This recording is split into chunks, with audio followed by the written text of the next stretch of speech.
Hey, welcome back to the Soul Pod. This is Stacy. This video is for anyone who's ever wondered why people who they respect, who they admire, who they understand are intelligent, think completely different in some ways. You ever had this?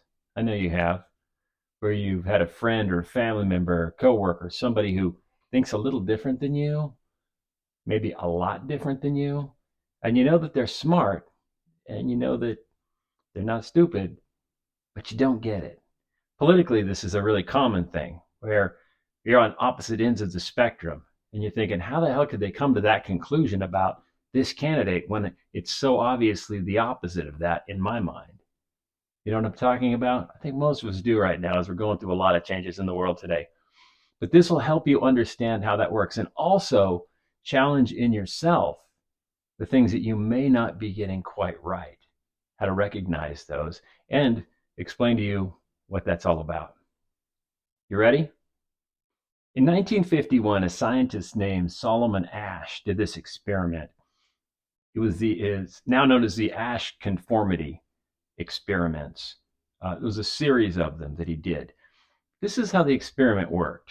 You see, Asch brought a group of volunteers into a room in front of a table, and he showed them each individually in front of one another a card with a line on it, just one straight line. And then he showed them another card, which he could set next to it. And he said, which of these, and the second card had three lines on it, all of different lengths. And he said, which one, A, B, or C, matches the first card you see here? And each person in front of the others would take turns answering the question. There was between 7 and 9 people in these groups. Now, there was actually only one person, though, who was the test subject, but that person didn't know it. Everyone else was an actor. And this is how the test worked. The first person would answer, oh yeah, it's definitely B, despite the fact that it was definitely not B, it was A. And the second person would say, oh yeah, definitely B. Third, with certainty, B. Fourth, B. Certainty, write down. And now our test subject would be the next to last or the last person. By the time it got to that person, even though the answer was clearly not B, about a third of the time, that person would go along with it every single time. And they would agree with what the group said.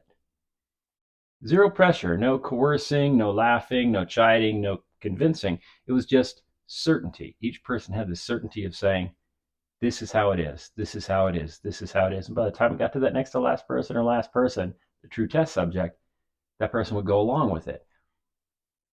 More than a third of the time, every single time. More than a third of the subjects every single time. Now, more interestingly, 3/4, about 75% of all test subjects went along with the group at least once, sometimes more than once, but at least once, meaning that they were influenced by the certainty of the group at least a little bit. And now again, no heavy pressure like you get in some groups now, or like this intensity, right? This was just a small group of people with certainty that somehow convinced at least 1/3 of these people every single time to override their own judgment. This is what's happening today. It's happening all over, but a lot more intensely. Like you think about your friend groups, your work groups, social media, things like this. Uh, any group you belong to, no matter how small or large, no matter uh, how intense it is. Like maybe it's about politics, or maybe it's about religion. These are intense topics for a lot of people. Much more intense, much more charged than, say, someone's opinion of the best beer or the best pair of jeans or something like that. But nonetheless, no matter how intense the group is, no matter how intense the topic is, you can be swayed and not even know it. Now, this is where the work begins, because if you don't know, you can't do anything about it. But if you do know, there's an awful lot you can do about it. So the key is self-awareness. And this is how you figure out self-awareness.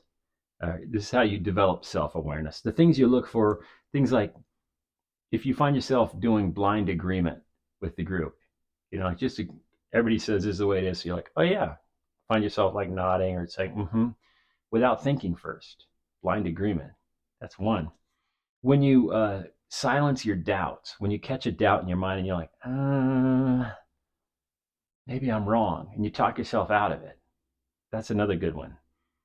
If you feel conformity pressure, if you feel that you're not going along with them, that you might kind of be on the outs, that sort of thing. When you catch yourself echoing opinions that match the groups, when you find yourself saying the stuff that the rest of the group is saying without even really necessarily fact checking those things, just going, well, this is what I know. Like, do you know it or did you hear it? And oftentimes you just heard it. You know what I mean? When you catch yourself self-censoring, have you ever caught yourself self-censoring where you're like, oh, I'm going to say this, and you're like, maybe I won't say it. Maybe I won't say it for whatever reason. That could be a sign. If you catch yourself rationalizing flaws in your thinking, if you're having a conversation with someone, for instance, and they say, well, what about this? And you go, well, it's okay because of this. You rationalize it. You say, well, I know it seems like a flawed belief, but. And then if you catch yourself avoiding conflict, that's another good one, where you will agree just so that you don't have to have a disagreement or an argument with somebody who feels strongly and differently about it. These are all things, if we catch ourselves and we're aware of those things, we can actually shift the way we work. We can reprogram our brain to a certain extent.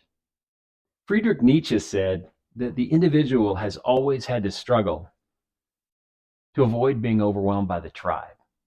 That's what we're all doing. So that tribe mentality, that group think that tends to twist our direction of thinking sometimes, that through whatever reason makes us feel the need to go along. And when we're entrenched like that and we have our thoughts challenged and we feel ourselves getting triggered, that feeling? Say you're online and you post something and someone attacks it and you get that triggered feeling. That's your ego. That's your ego being tested.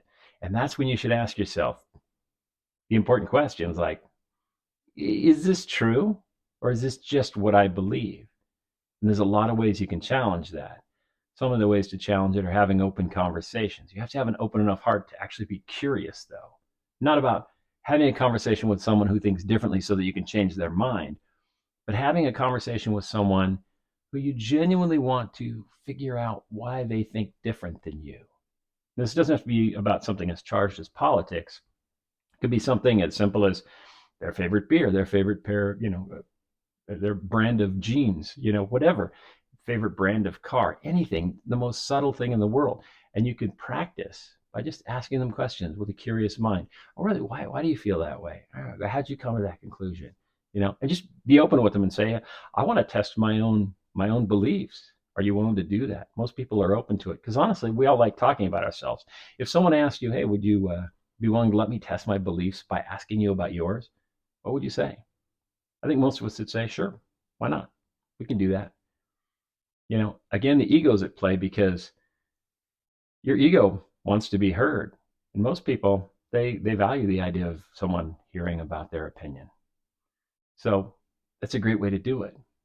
You see, we have a choice. We can be comfortable and possibly be wrong, or we can be uncomfortable and be right. And the choice is yours. You can choose whether you want to stay where you're at and not challenge your thoughts comfortably, or you can challenge your thoughts and maybe grow. You see, this is the only way we do grow is through discomfort. It's like reps, right? You gotta actually do the work to get the results. And we have to do it with intention with this, because groupthink is so insidious.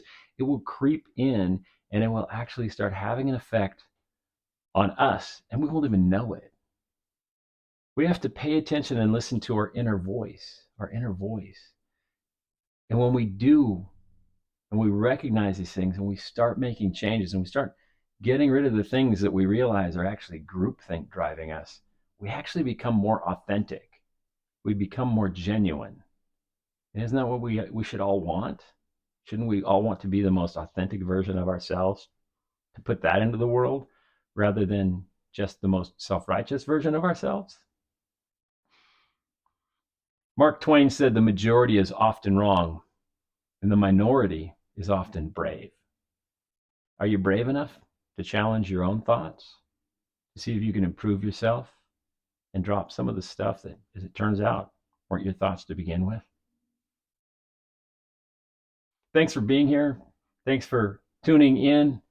Thanks for your comments, too. If you have any thoughts about this episode, please drop them in the fields below. Just knock out a few notes. And by the way, if you haven't subscribed yet to the show, click that. Subscribe to the show. That way, as these videos drop, you'll get updates each time. I do about 2 of these a week, but they're infrequent. So if you want to get them regularly, just click the button. Thanks a bunch, and I'll see you on the next episode.